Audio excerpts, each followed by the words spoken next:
Hello, young artists. Today, we are going to draw a fantastic jellyfish. Are you ready? Yes.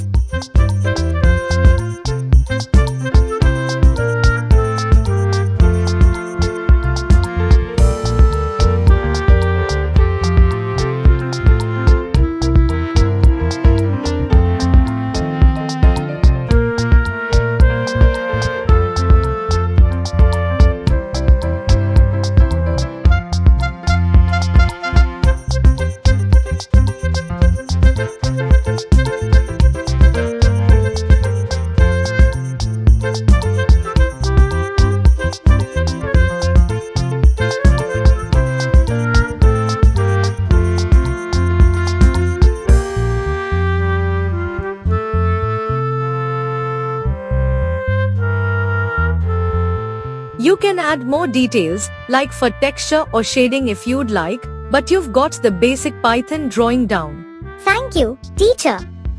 I had a great time drawing this python with your help. You're welcome.